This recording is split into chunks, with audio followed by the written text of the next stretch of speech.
Menteri Pariwisata dan Ekonomi Kreatif menyerahkan trofi kemenangan kepada 3 pemenang terbaik pada race pertama WSBK di sirkuit Mandalika dan Toprak menjadi yang tercepat pada race pertama. Usai race pertama World Superbike di sirkuit Mandalika, Toprak Razgatlioglu berhasil keluar sebagai pemenang pada race pertama. Toprak sukses menjadi tercepat mendahului Alvaro Bautista dan Jonathan Rea. Trofi pun langsung diberikan kepada 3 pemenang yang diwakili oleh Menteri Pariwisata Sandiaga Salahuddin Uno di panggung kemenangan.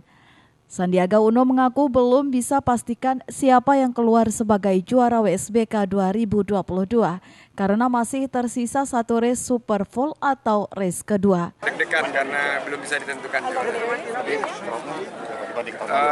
Crowdnya kalau dibanding tahun lalu lebih banyak ini dan besok mungkin puncaknya lebih banyak kunjungannya.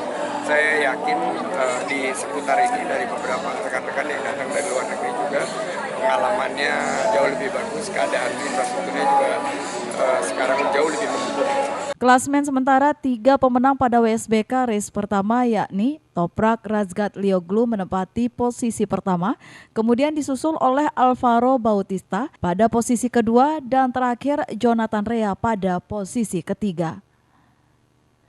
Dari Lombok Tengah, Emma Widiawati, iNews melaporkan. Sementara itu pemirsa, Alvaro Bautista keluar sebagai juara dunia WSBK 2020 di sirkuit Mandalika. Juara dunia Alvaro Bautista hanya membutuhkan posisi kedua untuk mengunci gelar juara. Pembalap Yamaha Pata dan Kawasaki Racing Team, Jonathan Rea langsung melesat begitu balapan dimulai. Dari posisi kedua, dia menyalip pembalap Pata Yamaha Toprak Razgatlioglu yang menempati pole position. Sementara sang calon juara dunia Alvaro Bautista hanya membutuhkan posisi kedua untuk mengunci gelar. Setelah beberapa putaran, akhirnya Bautista mampu menembus 3 besar. Pada putaran ketiga, dia berhasil menyalip Locatelli dan menggesernya dari posisi ketiga. Posisi itu pun cukup untuk memastikan gelar.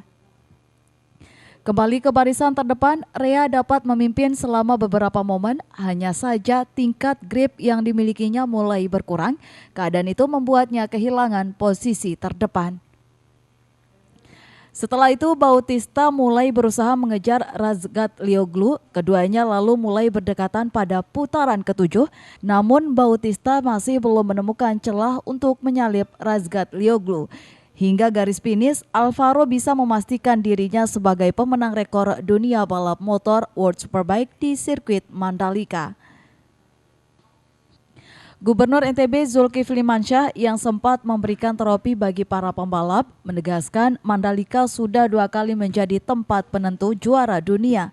Mulai dari juara WSBK tahun 2021 Toprak Razgatlioglu hingga tahun ini Alvaro Bautista keluar sebagai juara dunia di sirkuit Mandalika. Juara dunia baru lahir di sini. Kalau tahun kemarin Toprak, sekarang Bautista yang menjadi juaranya. Mudah-mudahan tahun yang akan datang bulan Maret tambah seru lagi, World Superbike, lebih ada MotoGP, MXGP dan lain-lain.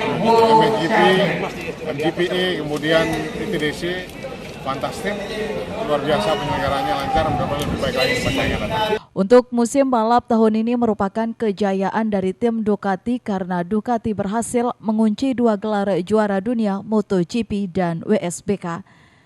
Dari Lombok Tengah, Muzakir, iNews melaporkan. Pemirsa, Vega Pratama pengunci posisi terdepan di sirkuit Mandalika hingga race berakhir, merah putih berkibar harumkan nama Indonesia di kancah internasional.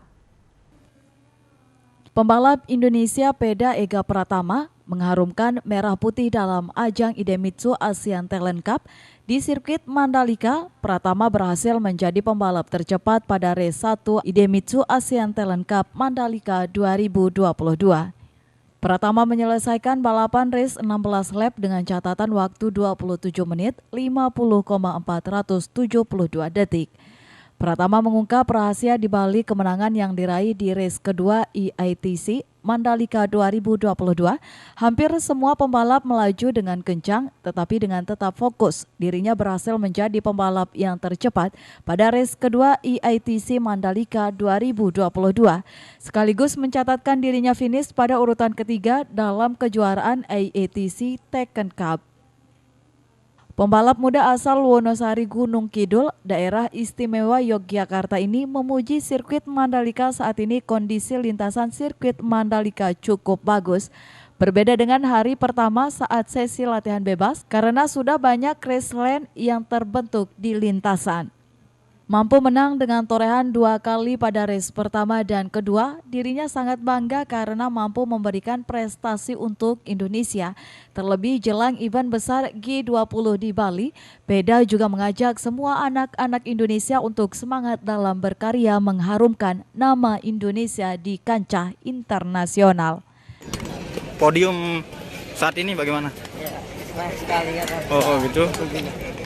Terutama sekarang ini kan ada pertemuan G20 ini menjadi prestasi yang membanggakan juga. Eda, pesannya seperti apa ke teman-teman yang lain? Ya, pokoknya fokus. Oh gitu. Tidak ada insiden ataupun kecelakaan serius pada race pertama IATC Mandalika ini. Hanya Fares Putra asal Malaysia dan Cameron Swain asal Australia yang tidak mampu finish usai mengalami insiden pada lap 2 di Mandalika. Dari Lombok Tengah, Muzakir, iNews melaporkan.